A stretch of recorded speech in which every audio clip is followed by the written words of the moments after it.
नमस्कार दोस्तों, आप सभी का स्वागत है। इसरो ने 2 नवंबर 2025 को एक और उपलब्धि हासिल कर ली है और एक और इतिहास रच दिया है। इसरो ने कौन सा इतिहास रचा है उसके बारे में जानेंगे, एक प्रमुख सैटेलाइट के बारे में जानेंगे और उस रॉकेट के बारे में जानेंगे जिससे इतिहास रचा गया है। साथ में अंत में इसरो से जुड़े महत्वपूर्ण पॉइंट भी जानेंगे। इस वीडियो की पीडीएफ आपके लिए फ्री उपलब्ध रहेगी। स्क्रीन पर नंबर दिखेगा, उस पर मैसेज करके पीडीएफ प्राप्त कर सकते हैं। आइए इस वीडियो में जानते हैं CMS-03 सैटेलाइट और इसका भारतीय नौसेना को कैसे फायदा मिलेगा। आइए शुरू करते हैं वीडियो को। देखिए, आपके सामने लिखा है इसरो ने एक सैटेलाइट लॉन्च किया है जिसका नाम क्या है, CMS-03। तो इसरो का CMS-03 मिशन जो है ये कब लॉन्च किया गया, ये 2 नवंबर 2025 को लॉन्च किया गया। कहां से लॉन्च किया गया, सतीश धवन स्पेस सेंटर श्रीहरिकोटा से लॉन्च किया गया। सतीश धवन स्पेस सेंटर श्रीहरिकोटा जो है वो आंध्र प्रदेश में स्थित है। ये इसरो का सबसे महत्वपूर्ण लॉन्चिंग स्टेशन है, ये आपको याद रखना है। किससे लॉन्च किया गया, रॉकेट का नाम क्या है, LVM-3M5। या तो आप उसे LVM-3 कह सकते हैं या आप उसे M5 कह सकते हैं, या इसे प्रसिद्ध रूप में कहा जाता है भारत का बाहुबली रॉकेट। आपसे बोला जाएगा बाहुबली रॉकेट का नाम क्या है, तो आपका जवाब होगा LVM-3, या इसी का दूसरा नाम क्या है, M5। ये दो नाम, या इसे प्रसिद्ध रूप में बोला जाता है बाहुबली रॉकेट। आगे इसके बारे में और जानेंगे। भारतीय अंतरिक्ष अनुसंधान संस्थान इसरो के द्वारा CSM-03 सैटेलाइट को लॉन्च किया गया है। इसका नाम क्या रखा गया है, एक नाम रखा गया है CSM-03 सैटेलाइट और एक दूसरा नाम है GSAT-7R। GSAT-7R भी कहा जा रहा है, CSM-03 भी कहा जा रहा है सैटेलाइट को जो अंतरिक्ष के लिए लॉन्च किया गया है। और इसका उपयोगकर्ता, ये जो मिशन है, ये जो सैटेलाइट है, इसका उपयोग भारतीय नौसेना या इंडियन नेवी के द्वारा किया जाएगा। एक कम्युनिकेशन सैटेलाइट है, इसका प्रयोग नेविगेशन में किया जाएगा, कम्युनिकेशन में किया जाएगा इंडियन नेवी के द्वारा। ये आपको याद रखना है। अगर हम बात करें, अब हम क्या करते हैं, पहले हम जान लेते हैं CMS-03 सैटेलाइट यानी उपग्रह के बारे में, इसकी प्रमुख विशेषताएं। देखिए, ये आपको दिख रहा है, इस तरीके से ये सैटेलाइट दिखेगा। ये अंतरिक्ष में जो है पृथ्वी का चक्कर लगाएगा। तो जो पृथ्वी का चक्कर लगाता है उसे ही उपग्रह कहा जाता है। जैसे पृथ्वी का नेचुरल उपग्रह जो है चंद्रमा को माना जाता है, ऐसे एक विशेष कक्षा में स्थापित करके जब कोई चीज या कोई तकनीकी मशीन जो है पृथ्वी का चक्कर लगाती है उसे सैटेलाइट कहा जाता है। तो इस सैटेलाइट का वजन कितना है, 4410 किलोग्राम।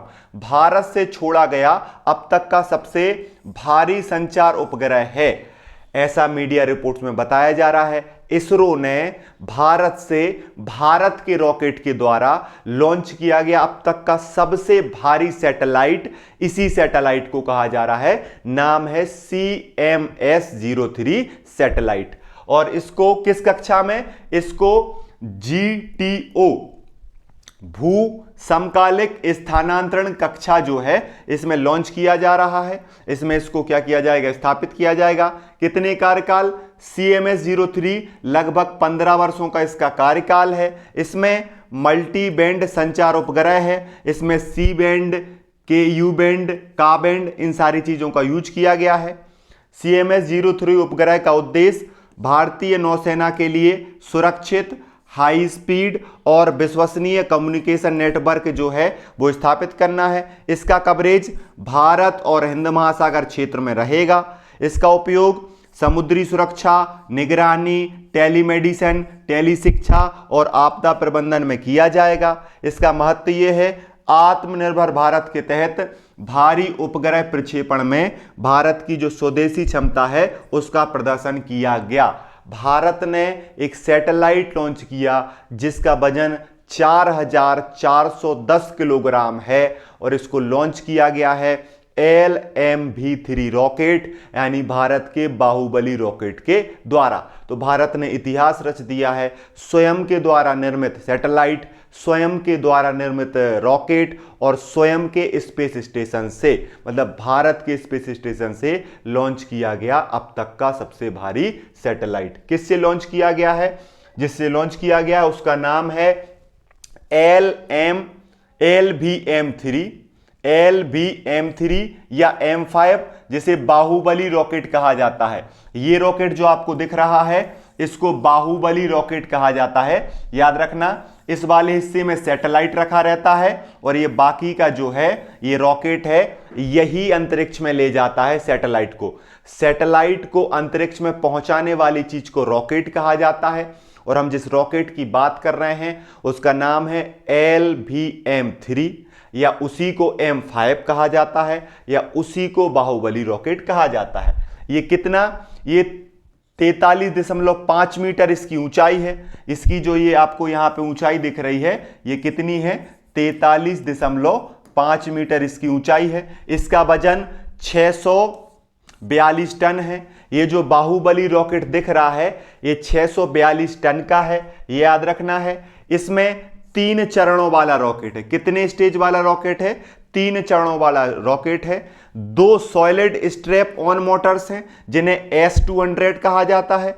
एक लिक्विड कोर स्टेज है जिसे L110 या विकास इंजन कहा जाता है, और तीसरा कैरोजेनिक ऊपरी स्टेज है जिसे C25 कहा जाता है। ये स्वदेशी इंजन है। तो 3 स्टेज का ये रॉकेट है। पहले स्टेज में आपको सॉलिड स्टेप ऑन मोटर्स मिलते हैं, दूसरे में लिक्विड कोर स्टेज मिलता है, तीसरे में क्रायोजेनिक ऊपरी स्टेज मिलता है। क्षमता ये 4000 से 4500 किलोग्राम तक के सैटेलाइट को GTO में भेज सकता है। अगर लो अर्थ ऑर्बिट में बात करें तो 8000 किलोग्राम तक के सैटेलाइट को भेजने की क्षमता रखता है। इसी ने उपलब्धि हासिल की है CMS-03 सैटेलाइट, जो 4410 किलोग्राम था उसको सफलतापूर्वक जो है लॉन्च किया है। कहां से लॉन्च किया है? सतीश धवन स्पेस सेंटर श्रीहरिकोटा से लॉन्च किया है। कब लॉन्च किया है? 2 नवंबर 2025 को लॉन्च किया है। यही सफलता प्राप्त की है बाहुबली रॉकेट ने।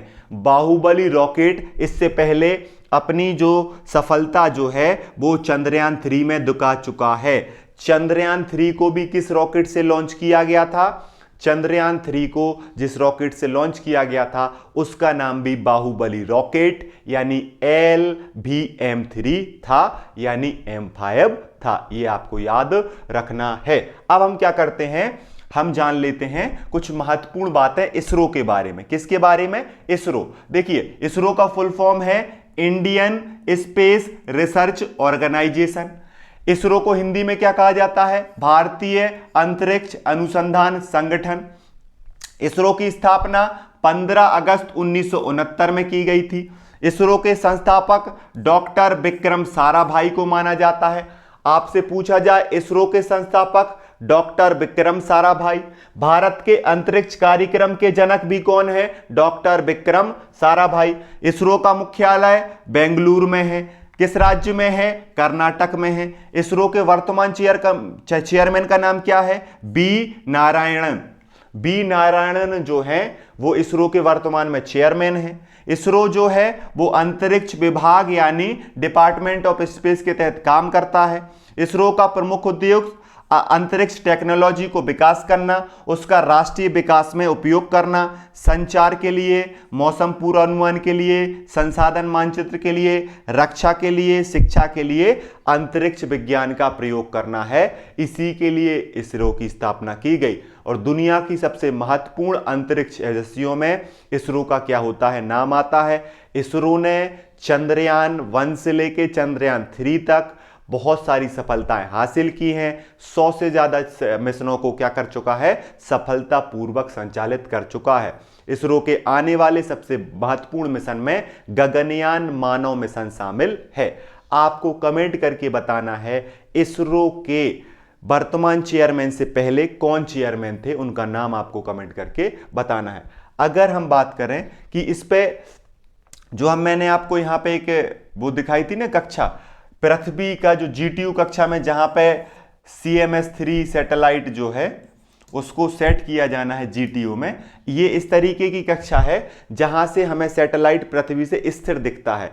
जिस जिस जिस तरीके से पृथ्वी चक्कर लगाती है उसी तरीके से ये भी पृथ्वी का चक्कर लगाता है, तो हमें लगता है कि दोनों चीजें क्या हैं, स्थिर हैं। तो ये GTU जो कक्षा है अंतरिक्ष में लगभग जो 36,000 किलोमीटर की ऊंचाई पर है, वहां पर स्थापित किया जाएगा CMS-03 मिशन को। ये क्यों चर्चा में है? क्योंकि ये भारत के द्वारा, भारत के रॉकेट से लॉन्च किया गया अब तक का सबसे भारी सैटेलाइट है, जिसका प्रयोग इंडियन नेवी के द्वारा किया जाएगा। इसका वजन कितना था? 4,410 किलोमीटर।